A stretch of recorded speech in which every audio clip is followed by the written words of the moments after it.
बहुत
player who inspires you right now? I love Coco. I haven't met her yet, but I sure hope so. I want to meet her. Is there a player who inspires you right now?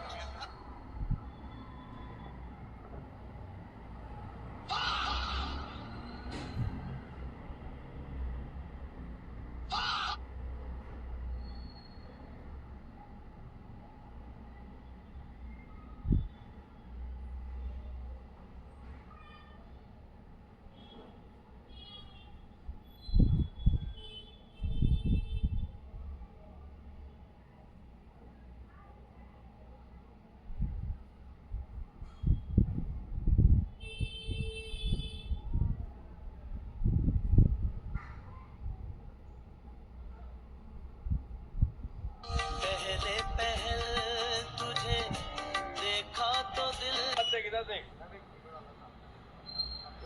हाँ पता है.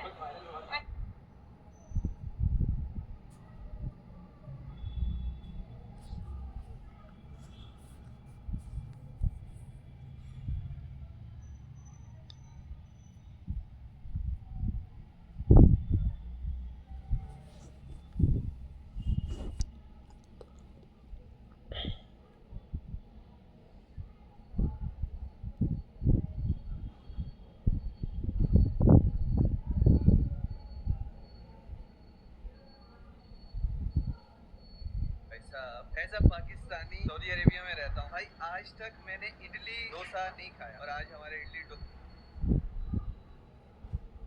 खुशी, दुख, राहत, गुस्सा, शंका और सबसे अधिक कंफ्यूजन, ये वो तमाम इमोशंस थे जो मार्च 2025 में दर्शकों के दिमाग में चकरती की तरह. क्यों? क्योंकि मार्वल ने दुनिया की सबसे महंगी फिल्म की पूरी स्टार कास्ट रिवील कर दी थी. सबसे बड़ी बात यह कि रॉबर्ट डाउनी जूनियर और क्रिस एवांस, जो दशक भर से आयरन मैन और कैप्टन अमेरिका बने हुए थे, वो भी इसमें वापसी कर रहे थे. इन दो एक्टर्स ने एवेंजर्स एंड गेम के बाद मार्वल को अलविदा कह दिया था. पब्लिक उनकी वापसी से खुश तो थी, मगर उनके दिमाग में एक बड़ा सवाल कौंध रहा था. आखिर क्यों दुनिया की सबसे बड़ी सुपर हीरो फ्रेंचाइज को सालों बाद ट्रक भर भर के अपने पुराने एक्टर्स बुलाने पड़े? क्यों रॉबर्ट डाउनी जूनियर और क्रिस एवांस को बुलाने की जरूरत पड़ गई? आइए आज इन सवालों के साथ एवेंजर्स डूम्सडे के बनने की पूरी कहानी तफसील से समझते हैं। आमतौर पर इतने सुपर हीरोज का किसी फिल्म में साथ आना लोगों के लिए एक बड़े त्योहार जैसा होता है, मगर डूम्सडे के केस में ये मार्वल को बचाने की इमरजेंसी मीटिंग जैसी लगती है। साल 2008 में रॉबर्ट डाउनी जूनियर ने पहली बार आई एम आयरन मैन कहा था। तब से लेकर 2019 के एवेंजर्स एंड गेम में उनके दोबारा ये शब्द दोहराने तक मार्वल ने खूब मलाई खाई थी, मगर एंड गेम के बाद मार्वल की हालत खस्ता हो गई। आयरन मैन की मौत के बाद इस यूनिवर्स का पूरा स्ट्रक्चर ही भरभरा कर गिर पड़ा। एंड गेम के साथ रॉबर्ट डाउनी जूनियर के आयरन मैन की कहानी पूरी हो गई। क्रिस एवांस का पात्र स्टीव रॉजर रिटायर हो गया, स्कारलेट योहानसन के किरदार की मौत हो गई, मार्क रेफेलो का हल्क एकदम सुस्त हो गया। अगले कुछ सालों में चीजें इस कदर बिगड़ी कि मार्वल सिनेमैटिक यूनिवर्स को आइडेंटिटी क्राइसिस होने लगा।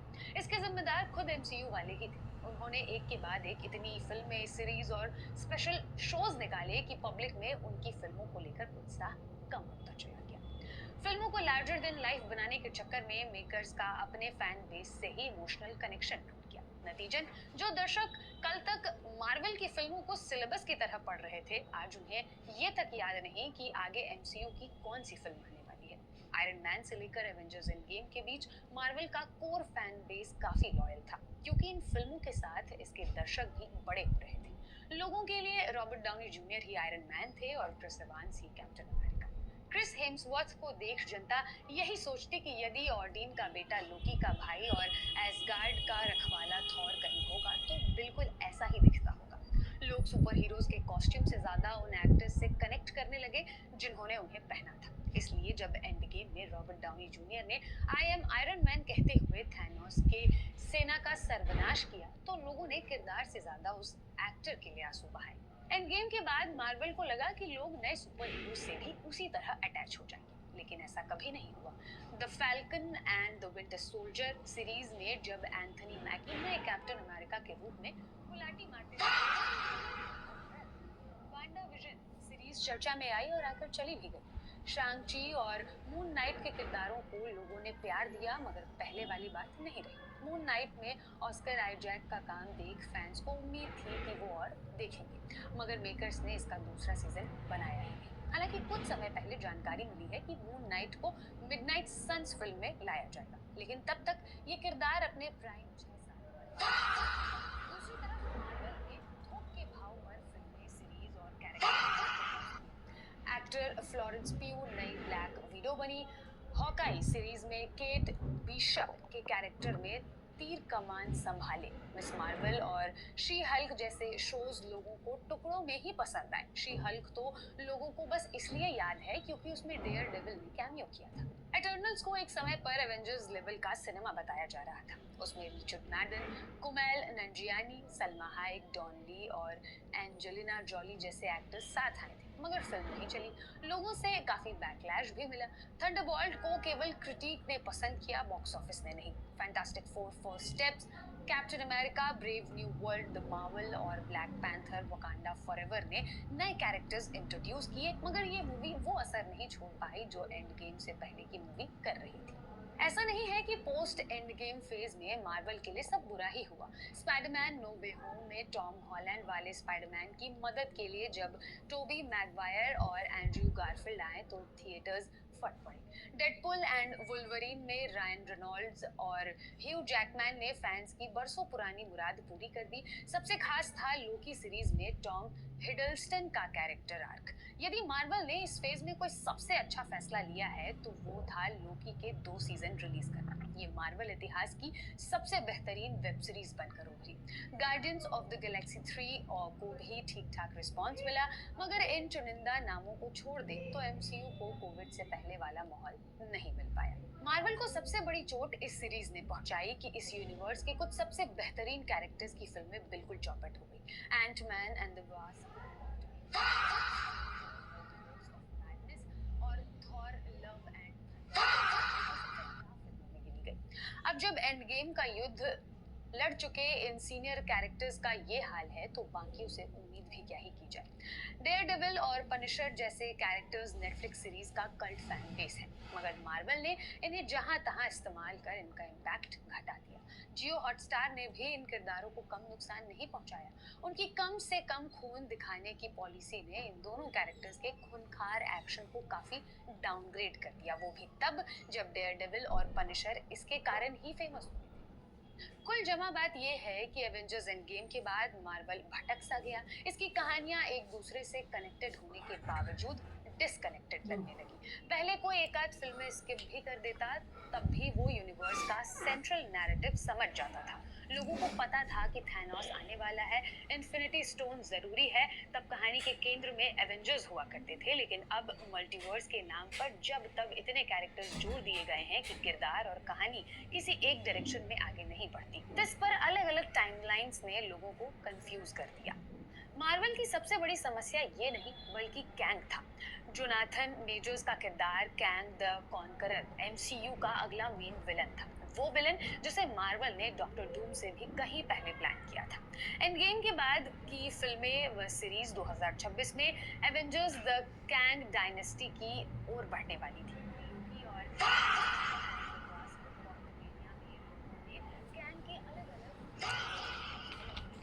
देखा जाए तो एक वक्त तक सब ठीक ही जा रहा था, मगर फिर अचानक बड़ा वक्त था। जोनाथन मेजर्स अरेस्ट कर लिए गए। पता चला कि उन्होंने अपनी एक्स गर्लफ्रेंड के साथ मारपीट की है। इस बात के लिए काफी हो हल्ला मचा और मार्वल को रातों रात उन्हें अपने सभी प्रोजेक्ट से बाहर निकाला। साथ ही उन्हें कैंग डायनेस्टी को भी ठंडे बस्ते में डाल दिया। बनी बनाई फिल्म रिलीज नहीं हुई। कैंग को थैनोस से कहीं बड़े लेवल का विलन बताया जाता है, मगर जोनाथन मेजर्स के कारण एमसीयू को अपने मेन विलन से हाथ ही धोना पड़ा। इससे सब कुछ बदल गया। फिल्मों की कहानियां बदली, किरदार बदले, टाइमलाइन बदल गई। ये सब उस दौर में हुआ जब उनके rival cinematic universe DCU James Gunn के डायरेक्शन में रिबूट हो रहा था। वही जेम्स गन जिन्होंने एमसीयू में guardians of the Galaxy franchise को डायरेक्ट किया है। मार्वल वालों के लिए बड़ा अलर्ट था। टॉप लीडरशिप ने देखा कि उनके ज्यादातर फॉर्मूला फेल हो रहे हैं। ऐसे में उन्होंने इमरजेंसी रीसेट बटन दबाने का फैसला किया। खूब मानी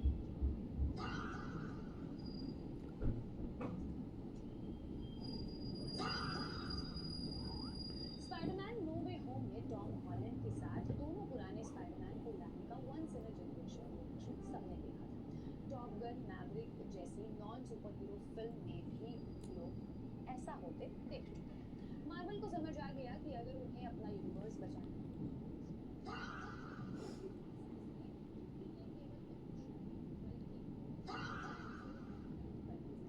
स्पाइडरमैन नो वे होम में टॉबी मैगवायर और एंड्रयू गारफील्ड सिर्फ इसलिए नहीं आए थे क्योंकि वो किसी ऑल्टरनेटिव टाइमलाइन से भटक गए थे, बल्कि इसलिए आए थे क्योंकि मेकर्स को भरोसा था कि लोग इन एक्टर्स को दोबारा देखने के लिए टिकटें खरीदेंगे और यही। अब मार्वल को समझ आ गया था कि पब्लिक को क्या चाहिए। उन्होंने धड़ाधड़ उन एक्टर्स को फोन घुमाया जो कभी ना कभी इस यूनिवर्स से कनेक्टेड थे। एक्स-मैन की वापसी हुई। स्पाइडरमैन के वेरिएंट्स पहले से ज्यादा एक्टिव हुए। वेस्ली स्नाइप्स के ब्लेड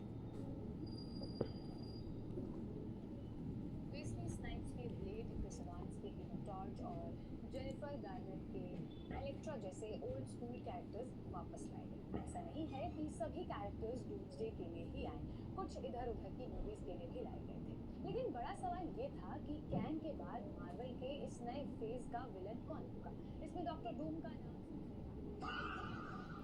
इस किरदार में पीकी ब्लाइंडर्स वाले किलियन मर्फी को कास्ट किया जाएगा। यदि जोनाथन मेजर्स वाला केस नहीं होता तो मार्वल वाले देर सवेरे ऐसा ही करते, मगर फिर उन्होंने एक ऐसे एक्टर को कास्ट किया जिससे पूरा खेल बदल गया। 27 जुलाई 2026 को सैन डिएगो सिनेमाकॉन के मंच पर एक शख्स हरी हुडी और डॉक्टर डूम का मास्क पहनकर आगे आया। लोगों की एक्साइटमेंट के बीच उसने अपना मास्क उतारा, फिर जो चेहरे सामने आए उसने पूरे इंटरनेट को हिलाकर रख दिया। मार्वल सिनेमैटिक यूनिवर्स के अगले सुपर विलन डॉक्टर डूम के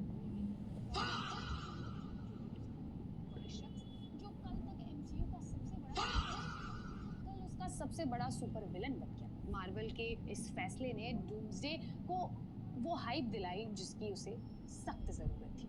चुपके से क्रिस इवांस के किरदार स्टीव रॉजर्स की भी वापसी कराई गई। लगे हाथ मार्वल के प्रेसिडेंट केविन फाइगी ने एंथनी रूसो और जो रूसो को डायरेक्शन का जिम्मा दिया। रूसो ब्रदर्स ही एवेंजर्स इन्फिनिटी वॉर और एवेंजर्स एंड गेम के डायरेक्टर थे। इन्हीं वजहों से लोगों में डूम्सडे देखने की तगड़ी एक्साइटमेंट है।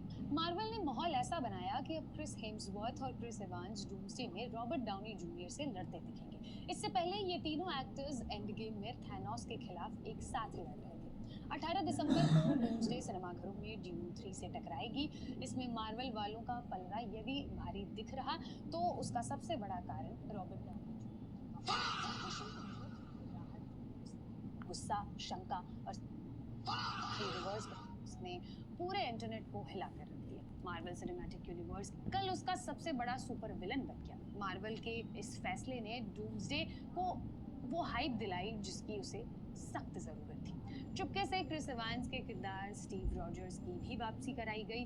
लगे हाथ मार्वल के प्रेसिडेंट केविन फाइगी ने एंथनी रूसो और जो रूसो को डायरेक्शन का जिम्मा दिया। मार्वल ने माहौल ऐसा बनाया कि दिसंबर को डूम्सडे सिनेमाघरों में ड्यून 3 से टकराएगी। इसमें मार्वल पहले ये तीनों एक्टर्स एंड गेम में थैनोस के खिलाफ एक साथ लड़ रहे थे। 18 दिसंबर को डूम्सडे सिनेमाघरों में ड्यून 3 से टकराएगी। इसमें मार्वल वालों का पलड़ा यदि भारी दिख रहा तो उसका सबसे बड़ा कारण रॉबर्ट डाउनी जूनियर की वापसी है। यदि वो एक्टर्स दोबारा नहीं लौट रहे होते तो ना मेकर्स इस पर इतने पैसे लगाते और ना ही इस फिल्म की इतनी चर्चा होती। रिपोर्ट्स के मुताबिक एवेंजर्स डूम्सडे के प्रोडक्शन पर 500 मिलियन और मार्केटिंग पर 300 मिलियन खर्च होंगे। $800 मिलियन का ये बजट भारतीय रुपए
सहमतकारों की तलाश है।